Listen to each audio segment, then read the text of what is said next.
What's up everybody, this is Master again and I'm bringing you more DOA5 footage that was recently released by Team Ninja. This time, it'll be a match between Hayate versus Ayane. Let's get it going, and as the character selection comes up, I just wanted to touch on two things. First thing is, Hayate comes up with this costume 1. Well, I know we saw him earlier with this costume 2, but costume 1 looks pretty cool. A lot of people though have told me that they hope that they get to see the original costume that they've grown to like with Hayate, which is his original white suit. But you know, who knows if that's actually going to be included. And hopefully there will be a lot of costumes to choose from, because I think everybody's still kind of used to that day when DOA2 Ultimate kind of gave everybody almost like 15-20 costumes. If not, maybe some kind of costume modification tool so you can just make your own costumes. Maybe have this as a preset costume, but be able to change it to, you know, black, white, whatever you want to change it to. The second thing I wanted to touch on are the boob physics. I know a lot of you guys are going to start laughing, but let's just take quick note because it is part of the game and it has been part of the game for several years. Now when you look, and don't even try to act like you're not looking, the physics of these things have changed. It looks similar to the DOA Extreme physics. I know some players have brought it up ever since the videos have been released, so I figured I'd bring it up here, and it seems like it has changed a little bit. As a lot of you know, DOA in the past has been known for women with big chests. And to be honest with you, all the other fighting games have actually probably copied from DOA and they're doing it too. So personally, there should be nothing wrong with just having them there. Changing the physics to try to make it seem a little more realistic, I guess is cool. DOA5, it's definitely changing the tone. It's becoming a more serious fighter. But at the same time, it still leaves some of the stuff that, of course, it's known for. So let's get this match started. At the very beginning, Hayate tries to hit Ayane with his charge attack. He gets interrupted, and afterwards, counter holds Ayane's mid-kick.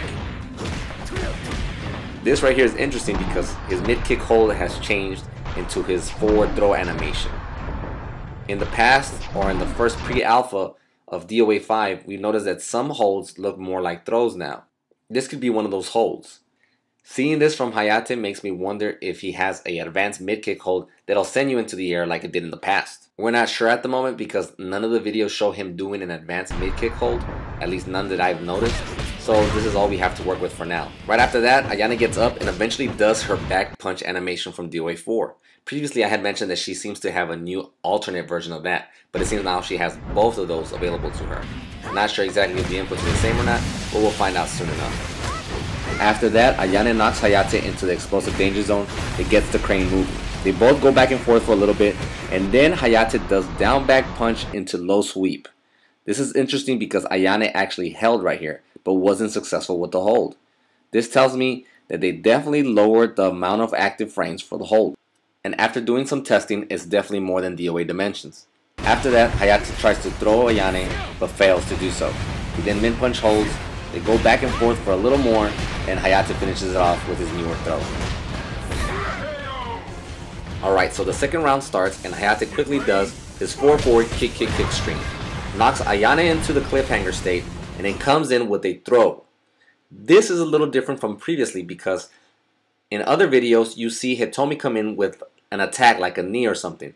This time, you can clearly see Hayate's coming in with a throw.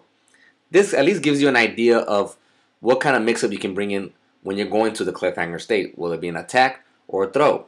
Assuming DOA5 stays with 3-point hold, you'll have to choose between both of them as in a 50-50 chance. After that, I quickly wanted to touch on the animation that takes place during the cliffhanger attack because it looks very, very nice.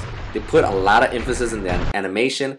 Hayate grabs Ayane like a rag doll and throws her straight into the floor, and just when you think Ayane is going to hit the floor, Hayate teleports in and sticks his leg straight up so she can land right on it, and then throws her all the way down the street. This is a really cool effect the way they did this. It kind of gives you that Ninja Gaiden 3 effect where you feel like you know how it feels to cut somebody with the sword. This one, they're giving you the feeling so that you know how it feels to hit somebody hard. And I definitely like that style and look. So after that, Ayane responds with her own triple kick string and then throws Hayate into the car. And this is really cool the way they did this. You see, after the big fall, that doesn't mean that's the end of all danger zones. Of course, you still have wall danger zones, but there might be certain spots where there's an extended danger zone.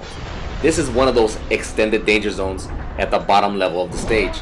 She hits the car, and then a big piece of metal comes down and almost squashes his face and then blows up the car because it's sending off so many sparks and the gasoline lights up. This is really cool and very creative. I like this a lot. I hope to see more stages like this where, hey, maybe you hit a tree or something and the tree falls down, something hits you. It's just part of those strategic areas where you can be like, all right, I really need to position my opponent in this part because if I do, I could win. If I don't, it's going to be a hard win. And I like this a whole bunch. Hopefully we continue to see more videos where we have more stages with things just like these. So after that, Ayane doesn't capitalize on the bounce from the danger zone, continues to hit Hayate for a little bit, and then Hayate falls to the floor, he doesn't tech roll, and Ayane gives the finishing blow. So the final round starts. Ayane comes in with the aggression, and then Hayate does his advanced mid-punch hold. He gets it on the very last couple of frames, so he doesn't get rewarded too much, but it looks really nice, and it makes you wonder how much more damage he can actually put out. Soon after though, Ayane comes in with a barrage of attacks. The Hayate player doesn't know what to do or how to respond. Ayane ends up getting a launcher, gets a nice 8-hit combo, and eventually just kills Hayate by hitting him towards the explosive truck. One thing I am curious about is that if you hit them into the explosive truck, will it take a little more damage, like if it were an explosive wall, or does it do the same amount of damage as any other wall? Now one thing I want to say before I finish this video is that Hayate wall bounces after that hit. And this wall bounce is not our regular DOA4 wall bounce.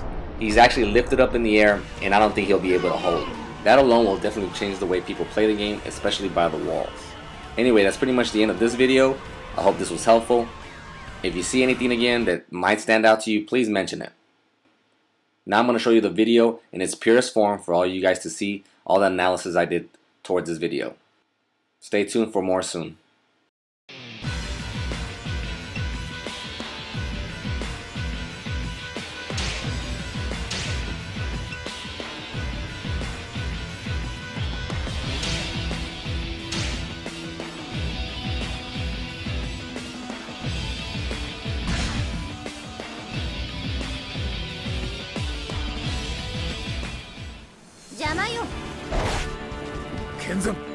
Get ready, fight!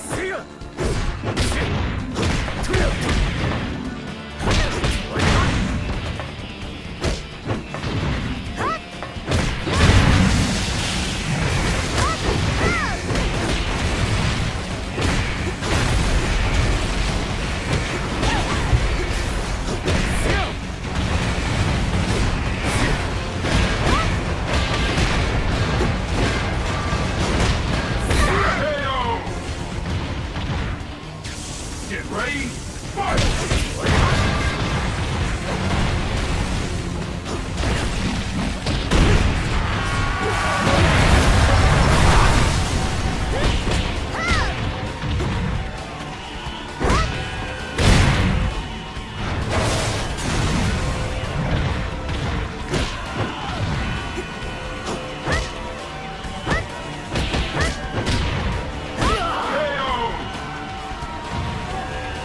Get ready, fight!